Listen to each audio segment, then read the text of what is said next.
అవివేకం కంటే వివేకమే తన ప్రాణాలు రక్షిస్తుంది. నిజమేనండి. ఇక్కడ ఈ కోతి తన వివేకంతోటి ఎలా తప్పించుకుందో చూడండి. కోతి హృదయం. ఒక అడవిలో ఏటిగట్టునున్న నేరేడు చెట్టు మీద ఒక కోతి నివాసం ఏర్పరచుకుంది. ఆ చెట్టు మీది నేరేడు పళ్ళు చాలా రుచికరమైనవి. నేరేడు పళ్ళు తింటూ కోతి హాయిగా కాలాన్ని వెళ్లబుచ్చింది. ఆ ఏటిగట్టున ఒక మొసలి తన భార్యతో నివసిస్తుంది. ఒకరోజు కిందపడ్డ నేరేడు పళ్ళు తిన్న మొసలి, కోతి కోతి, పళ్ళు ఇంత రుచిగా ఉన్నాయి కదా, నా భార్య కోసం నాకు కొన్ని పళ్ళు కోసిస్తావా? తప్పకుండా ఇస్తాను, తీసుకోండి. కోతి చెట్టు నుంచి పళ్ళు విసిరేసింది.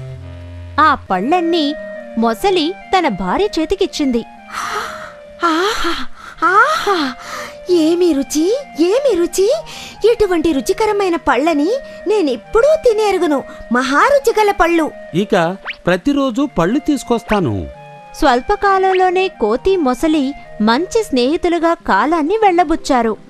ఒకరోజు, నేరేడు పళ్ళు తిని నాకు విసుగు పుట్టేసింది. ఈ నేరేడు పళ్ళు ఇంత తియ్యనివి కదా, ఇవి రోజూ తిని బతికే ఆ కోతి హృదయం ఎంత బాగుండుంటుంది. నాకు ఆ కోతి హృదయం కావాలి. ఏంటి, ఏమంటున్నావు? తను నా మిత్రుడు. ఈ ఆలోచన నువ్వు మార్చుకోవాలి. కుదరదు. కోతి హృదయం దక్కలేదంటే నేను నీకు దూరమైపోతాను, అంతే. ఇది విన్న మొసలి చాలా దిగాలుగా వెళ్ళింది. ఎలా ఈ కోతిని ఇంటికి పిలవాలంటూ ఆలోచిస్తూ అది బయలుదేరింది. హఠాత్తుగా ఒక నిర్ణయానికి వచ్చిన ఆ మొసలి, మిత్రమా, ఈరోజు నువ్వు మా ఇంటికి విందుకు రావాలి. చాలా సంతోషం, నేను వస్తాను. కోతి మొసలి వీపు మీద ఎక్కగా మొసలి ఈదడం మొదలుపెట్టింది. కొంచెం దూరం వెళ్లిన తర్వాత, మిత్రమా, నన్ను క్షమించు.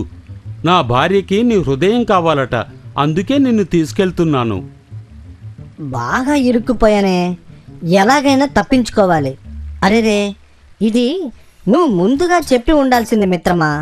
నా హృదయాన్ని చెట్టు మీద పెట్టి వచ్చాను. మళ్ళీ గట్టుగాడికి నన్ను తీసుకెళ్ళు, తీసిస్తాను నీకు. సరే.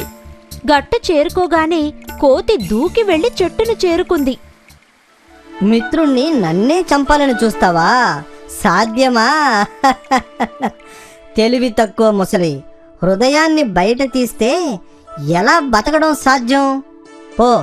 పోయి నీ భార్యతో నా హృదయం దొరకలేదని చెప్పు.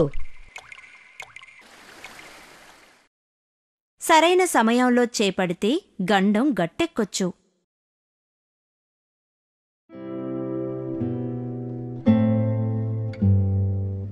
మొసలి తిన్న ఆ రుచిగల పండు ఏది? మామిడి పండు, జామ పండు, యాపిల్, నేరేడు పండు.